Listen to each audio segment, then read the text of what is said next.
Tottenham 2, Manchester United 2, and De Ligt saves us in the end. Do you know what? Performances like that, or matches like that, are very difficult to analyse. It was fairly chaotic, not a lot of quality involved, some poor performances, some decent ones, but I will start off by saying I feel like Nottingham Forest last week, Tottenham this week, I think we've drawn both of them, equalisers in the end. They do feel like matches that we would have lost last season. So there is an element of positivity in that aspect, for sure. 2 away games at the City Ground, away at Tottenham, 12:30 kickoff as well. It's on paper, they're decent results, to be fair. But when you kind of, if you sway away from the results-based analysis and you look at the match as you basically seen it in terms of how we performed and how we played, for the most part, it weren't great. And I think that's 2 weeks in a row where the performances have been a little bit of a drop-off from what we saw in the 3-game win streak, which makes me, the pessimist that I am, hopeful like it wasn't basically the consequence of a purple patch. I'm on the wrong side of it now, and it's almost like we are gradually resorting to default settings. Because Mazraoui right wing back was something that I would have never done.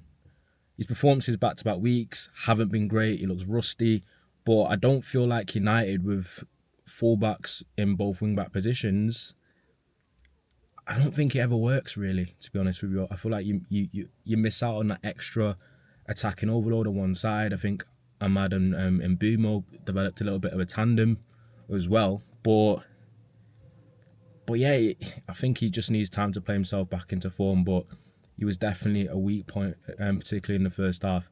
As for Tottenham have been really, really poor this season in terms of their performances. Their results have flattered them. They're quite tepid, lack creativity.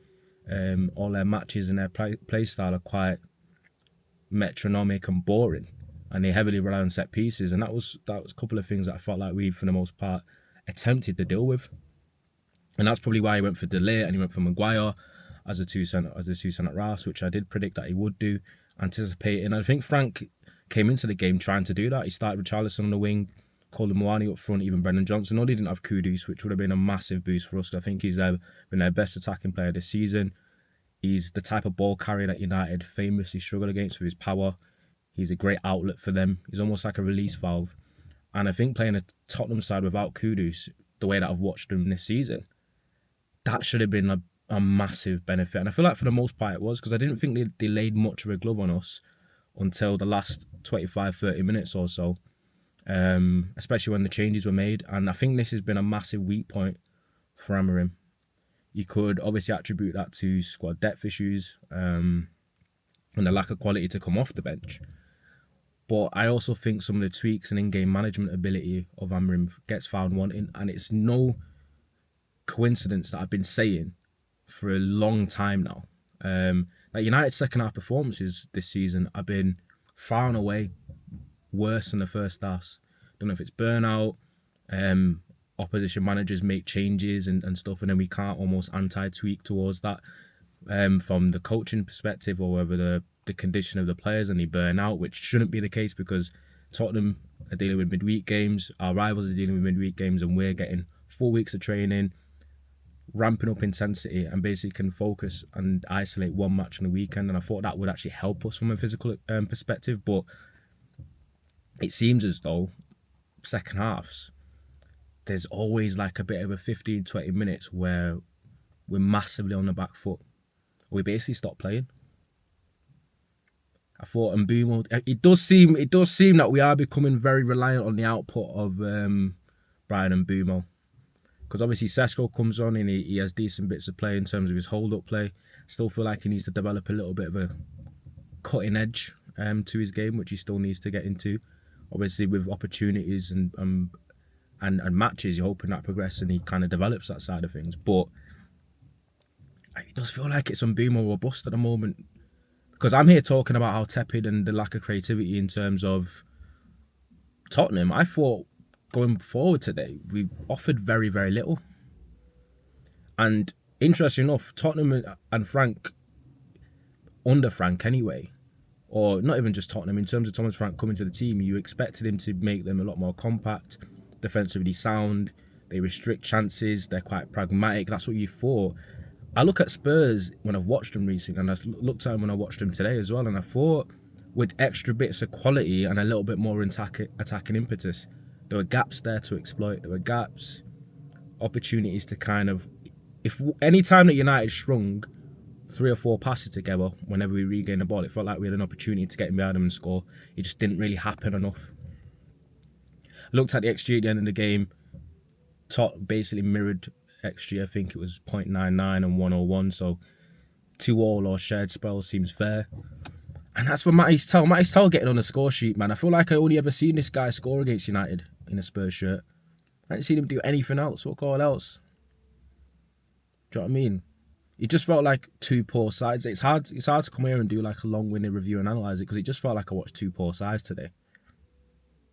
Half 12 kickoffs away from home, especially across the country, and never ideal on Saturday. Teams famously struggle in those, but I don't think that's enough of an excuse, especially when we don't have midweeks, and Tottenham did, and the injury issues that they have as well. But obviously, as the away side, I guess you don't have the same type of earnest on you to come out and make the game attacking and make the game transitional, which does seem to suit United more. But yeah, I think De Ligt saved us in the end. I think De Ligt's actually been, it's not like I've not been his biggest fan, but I've not been up in arms about how great he is, like a lot of the players have, like a lot of fans have been. I know he got turned for the Mathys Tel goal. Didn't get enough of a block on it, deflected past Le Mans, but I think he's been one of the shining lights this season, and I think he's performed very well, and I think he does deserve compliments for sure. But in terms of going forward, as I said, I thought Amad and Mbeumo, they offer a bit of danger. I think Cunha today was really poor. Touches off, taking too many touches, not playing within the confines of the team. Sometimes that can be the boom and bust style of like a maverick like him, where they can electrify 1 week and then 1 week it seems like they're just disconnected from the team, doing their own thing and almost being a detriment. And I think that is what Cunha looked like today. He looked quite clunky and heavy as well.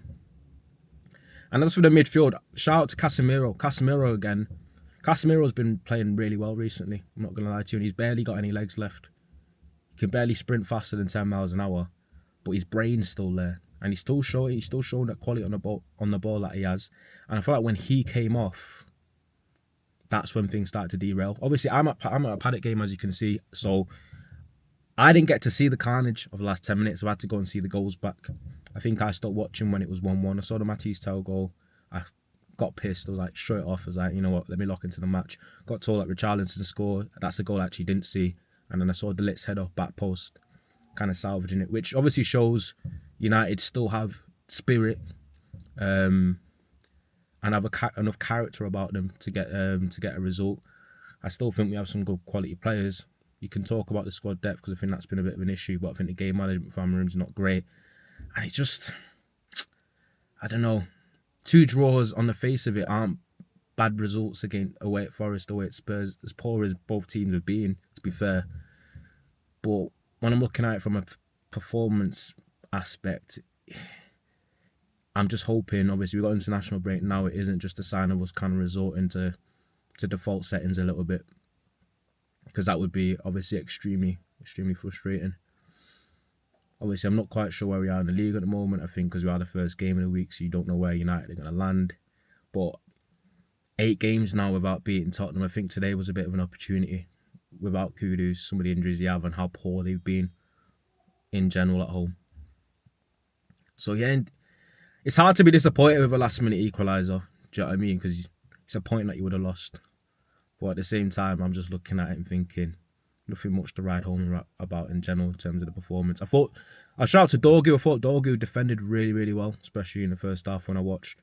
Blocking crosses, stopping crosses, and I think that should always be job number 1 from any fullback. I thought he had one of his better games this season today. So I will give Amorim credit for that, for believing in him and him putting in a decent performance. But I think Bruno defensively actually has shown a little bit of progression in terms of his positioning and his recovery. And he does his best from a defensive side of things. But honest to God, what more can I say? 2-2. back-to-back draws, get away with a point.